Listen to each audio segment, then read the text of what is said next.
Okay, awesome. Ready? Okay. Okay, guys. I'm going to talk to you this afternoon about some expectations and tips for the program to make it a success. So just a little bit about me. As I mentioned earlier, I'm from Youngstown, Ohio. I moved to Bloomington about 7 years ago. At the time, I was working in economic development. So I was working with a lot of local technology companies and started seeing about the products that they were working on, meeting some developers there, and I got really excited about it and interested in it. So what I did was I quit that job and I went to a boot camp myself and learned web development. So I did a 14-week full stack web development program. And I just fell in love with the profession and learning how to code. So after that, I got a job with Fretless, which that's who Davey and I work for. Davey owns the company.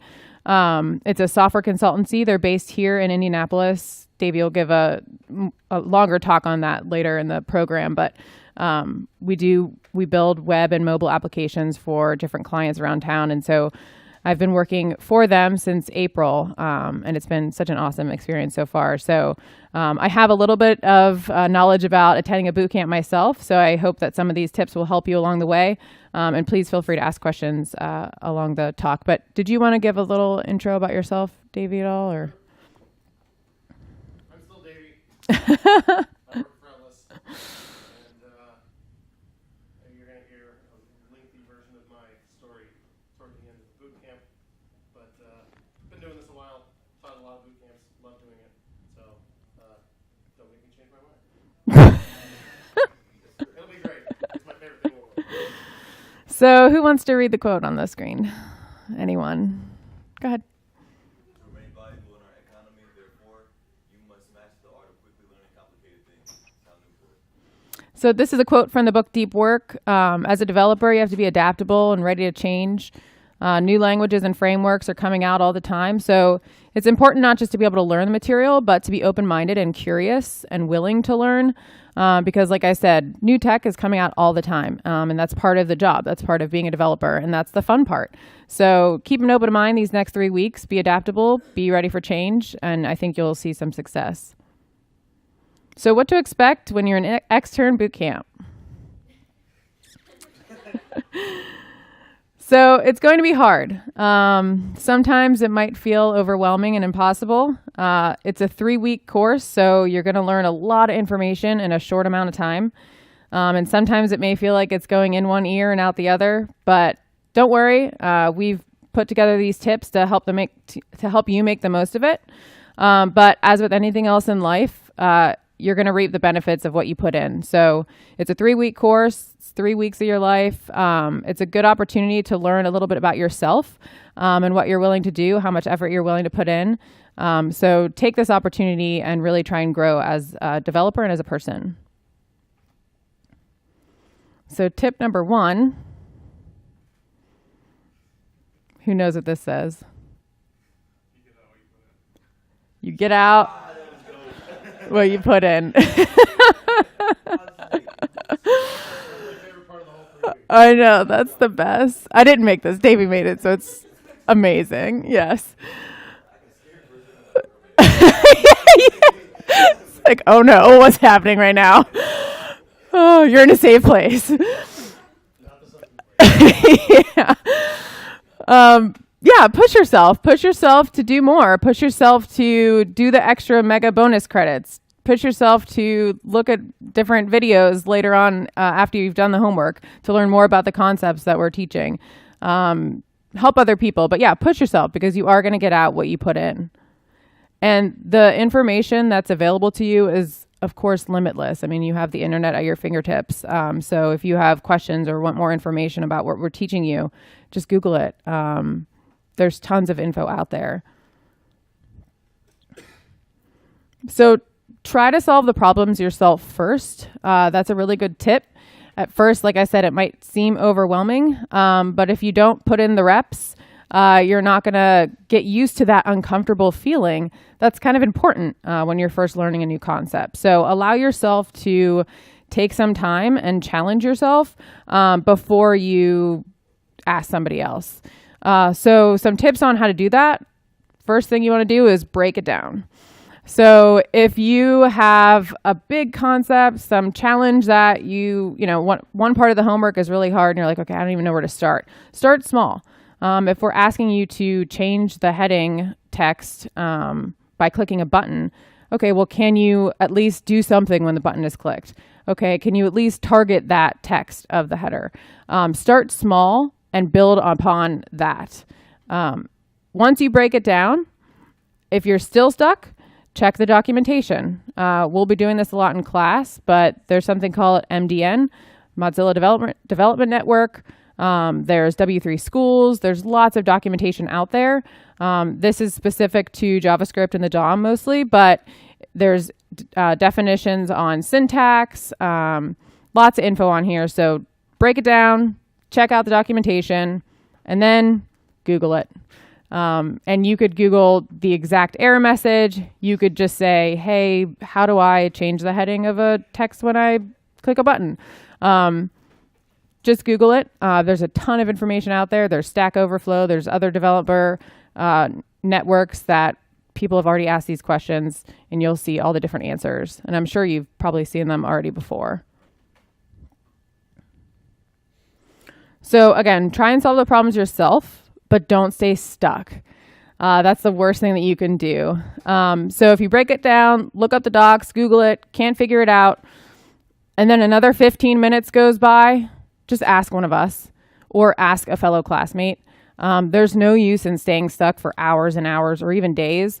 It's really disappointing when students come in and they're here to learn, but they get stuck on one maybe small thing and they don't ask for help, and then they're 4 days behind. We don't want that to happen, you guys. There's nothing wrong with asking a question. So challenge yourself, try to figure out the answer. But if you're an hour or two in, you've gone way too long without asking for help. So please do that. And we're resources for you. We have Slack. Just email us, Slack us, communicate with us. We're here to help, and we want to. And then help each other. So that's a great way of learning. I love that I'm teaching now again, and I just went through a boot camp myself because I'm learning so much from the questions that students are asking me too. So it's super helpful to help other people. And it's also a good way to practice talking about code. When I first started coding, I was like, okay, I don't even know how to describe my problem. But it's really helpful to be able to practice that with peers. So then later on, when you're talking to your other coworkers or you're in an interview, it's a good way to kind of build that skill of talking about the issue that you're having, what you've done to try and correct it, and then come up with a solution. And then learn from our mistakes. We're going to be coding up here on screen, and we're human. We make mistakes, so learn from those.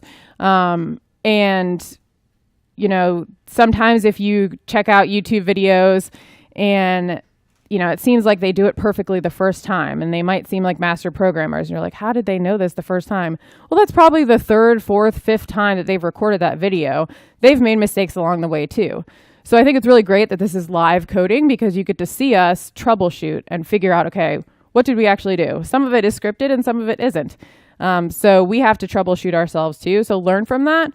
And feel free to ask us hey, how did you even think to, this was the problem? So hopefully you'll get some of that as we talk through our issues. But yeah, I think it's a great way to learn how to troubleshoot.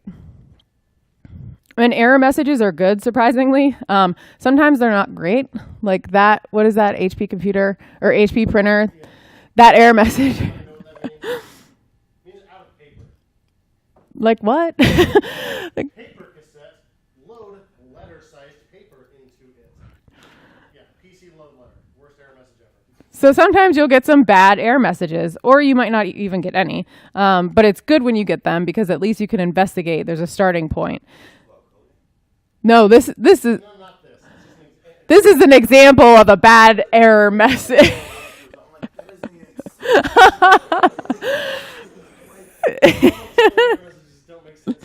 Exactly. Right. But yeah, error messages will be your friend. And the bad ones, you'll see us respond to the bad ones and figure out what they mean. So you will start to learn certain things. Like this almost always means you forgot a comma. That kind of thing. You'll catch on to those if you're paying attention. Yeah. One important tip, don't compare yourself to others. That's really hard to do in like a small class size, but really don't do it. Try hard not to, because we all come from different backgrounds. We have different schooling, education, everything. Like, just focus on the work that you're trying to get done. And think about, if you want to compare yourself to someone, compare yourself to you 3 weeks ago, or you 1 week ago, or even a couple days ago, because it's going to be amazing to watch yourself progress even in 3 weeks. I mean, it seems so short, but I can't wait to see like your reactions at the end of week 3 as to how far you've come. So just remember that this is a safe place. Like, you're here to learn. And so not everyone knows front-end web development yet. You probably shouldn't, because you're here to learn it. So take your time.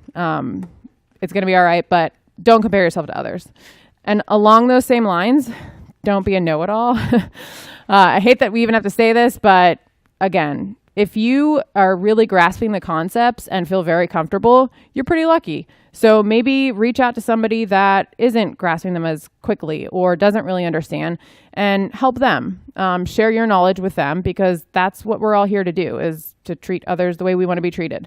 So if you're raising your hand because you're trying to seem cool in class and you know the answer, and you keep raising your hand every time you know the answer, it's cool. Like, we want you to participate in class, and we want to know that you're getting it. So please answer questions when we ask them. But if you're only doing it to seem cool, or I don't know, just don't. Asking questions, not because you want to know the answer to the question, but because the question demonstrates how much you already know. You've all been in college long enough, you've probably already been in class. Yeah. Don't be that person, please. We're all very impressed already. Your reputation precedes you. There's no need to show off for us. We already know, okay? Exactly. So if you finish homework early after doing all the bonus credit and you want something to do, Slack message the group and say, hey, if anyone's struggling or needs help, let me know. That's something cool that you could do. So, and of course, something to really keep in mind, have fun. That's what we're here for. We're here to learn, but we're here to have fun, meet new friends. So celebrate your wins. So if you actually get something functioning, if you push your code to GitHub for the first time, celebrate that. That's awesome. It's the first time you ever did that. If you had an error message and you've changed your code and you got a new error message, that's progress. That's exciting. Like, you'll get to that point. Make some friends. It's really cool that we have a ton of different people from all over, not only just Indiana, but other states too. So try and make some friends. Again, sharing your code, learning from them, teaching each other. And we're going to build some cool stuff. So let us know if you have questions along the way. Also, I think we did say, but Slack message me if you're in study hall and have any questions, or even if you're just sitting in class and don't want to raise your hand for some reason, Slack message me. I could hop over and help you guys too. Alrighty. Let's get started. Thanks. Oh, yeah.